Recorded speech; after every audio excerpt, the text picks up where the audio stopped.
சுட சுட சாப்பாட்டோட இந்த மாதிரி சிக்கன் மிளகு வறுவல் என்னோட ஸ்டைலில் ஒரு முறை ட்ரை பண்ணி பாருங்க. ரொம்பவே டேஸ்டியாக இருக்கும். பார்க்கவே டெம்ட்டாக இருக்குல்ல, டேஸ்ட்டும் அந்த அளவுக்கு இருக்கும். எப்படி செய்யறதுன்னு பார்த்துடலாமா? இதுக்கு நான் இன்னைக்கு ஒரு 1/2 kg அளவுக்கு சிக்கன் எடுத்திருக்கேன். அதுக்கு தேவையான அளவுக்கு மசாலாஸ் எல்லாம் ஃபர்ஸ்ட் வறுத்துக்கலாம்.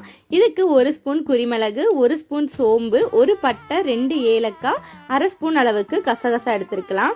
இது எல்லாத்தையும் ஃபர்ஸ்ட் நல்லா வறுத்துக்கலாம். வறுக்கிறதுக்கு முன்னாடி ஸ்டவ்வை நல்லா ஸ்லோ ஃப்ளேமில் வச்சுக்கோங்க. ஏன்னா கசகசா சீக்கிரம் கரிஞ்சிரும். அதனால ஸ்டவ்வை ரொம்பவே ஸ்லோ ஃப்ளேமில் வச்சுட்டு பொன்னிறமாக வறுத்து இதை தனியாக ஒரு தட்டில் மாற்றி வச்சிடலாம். இப்போ அதே பேனில் கொஞ்சம் மசாலாவையும் நம்ம வறுத்து எடுக்க போகிறோம். மசாலா எல்லாம் நம்ம டேரெக்டாக கூட வறுவலில் ஆட் பண்ணலாம். ஆனால் லைட்டாக அந்த மாதிரி ரோஸ்ட் பண்ணிவிட்டு அதுக்கப்புறம் சேர்த்தும் போது டேஸ்ட் இன்னுமே என்ஹான்ஸ் பண்ணி கொடுக்கும். அதனுடைய டேஸ்ட்டும் ஃப்ளேவரும் கொஞ்சம் நல்லாவே இருக்கும். அதுக்காக தான் வறுத்துருக்கேன். இதில் 2 ஸ்பூன் அளவுக்கு மல்லித்தூள், 1 ஸ்பூன் மிளகாய்த்தூள், 1 ஸ்பூன் சிக்கன் மசாலா. மசாலாவை ரோஸ்ட் பண்ணும்போது ஸ்டவ்வை வந்து ஸ்லோ ஃப்ளேம்லேயே வச்சுக்கோங்க, இல்லைன்னா சீக்கிரமாக கரிஞ்சு போயிடும்.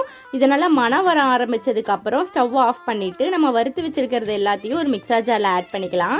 இது நல்லா அரைப்படுறதுக்காக கொஞ்சமாக தயிரும் ஊற்றி நல்லா மைய அரைச்சி எடுத்து வச்சுக்கலாம். இப்போ சிக்கன் செய்யறதுக்கு ஒரு பாத்திரத்தை அடுப்பில் வச்சுட்டு 3 ஸ்பூன் அளவுக்கு நெய் எடுத்திருக்கேன். நீங்கள் ஆயில் கூட எடுத்துக்கலாம், ஆனால் நெய் ஊற்றும் போது டேஸ்ட் இன்னுமே நல்லாயிருக்கும். ஹீட் ஆனதுக்கப்புறம் 3 வரமிளகாய் விதை நீக்கி எடுத்துக்கிறேன். 1 கொத்து கருவேப்பிலையும் எடுத்துக்கலாம். இது கூடவே 2 பெரிய வெங்காயம் நல்லா பொடியாக கட் பண்ணி ஆட் பண்ணிக்கிறேன். இதெல்லாம் நல்லா பொன்னிறமாக வணங்கட்டும். வெங்காயம் நல்லா வணங்கணும், அப்போ தான் டேஸ்ட் இனிமே நல்லா இருக்கும். வெங்காயம் வணங்கினதுக்கப்புறம் 1 ஸ்பூன் அளவுக்கு இஞ்சி பூண்டு விழுதும் ஆட் பண்ணிவிட்டு பச்சை வாசனை போக நல்லா வணக்கிக்கலாம்.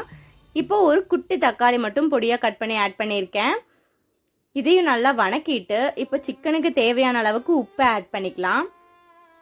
உப்பு ஆட் பண்ணதுக்கப்புறம் சீக்கிரமே வணங்கிடும். நல்லா வெங்காயம் தக்காளி எல்லாம் 90% குக் ஆனதுக்கப்புறம் நம்ம அரைச்சி வச்சுருக்க விழுது இது கூடவே ஆட் பண்ணிவிட்டு கொஞ்சமாக அந்த ஜாரில் மட்டும் தண்ணி ஆட் பண்ணி அதையும் மிக்ஸ் பண்ணி ஊற்றிக்கலாம். தேவைப்பட்டால் இன்னும் கொஞ்சம் கூட தண்ணி ஊற்றி ஃபுல்லாக மிக்ஸ் பண்ணி விட்டுறலாம்.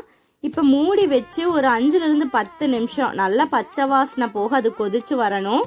நல்லா எண்ணெய் பிரிஞ்சு வர வரைக்கும் வெயிட் பண்ணிவிட்டு இந்த அளவுக்கு நல்லா எண்ணெய் பிரிஞ்சு வந்ததுக்கப்புறம் 1/2 kg சிக்கன் வாஷ் பண்ணி வச்சுருக்கேன். அதையும் இது கூடவே ஆட் பண்ணிக்கலாம்.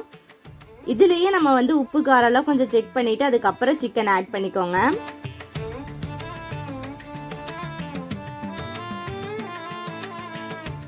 மசாலாவில் சிக்கன் நல்லா மிக்ஸ் பண்ணதுக்கப்புறம் ஒரு கையளவுக்கு புதினா கொத்தமல்லி ஆட் பண்ணிவிட்டு கூடவே கொஞ்சமாக தண்ணி ஆட் பண்ணிக்கலாம். சிக்கன் வேகிறதுக்கு அதுலேருந்தே சிக்கன்லேருந்து தண்ணி ரிலீஸ் ஆகும். அதனால் கொஞ்சமாக மட்டும் ஆட் பண்ணி மூடி வச்சு ஒரு 10 நிமிஷம் மட்டும் குக் பண்ணிங்கன்னா போதும். சிக்கன் நல்லா வெந்து வந்துடும்.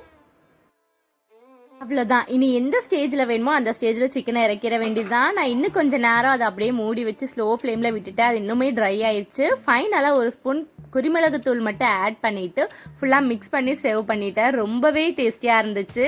இந்த மாதிரி ஒரு முறை நீங்களும் ட்ரை பண்ணிவிட்டு எப்படி இருக்குங்கிறத கமெண்ட் செக்ஷனில் மறக்காமல் சொல்லுங்கள்.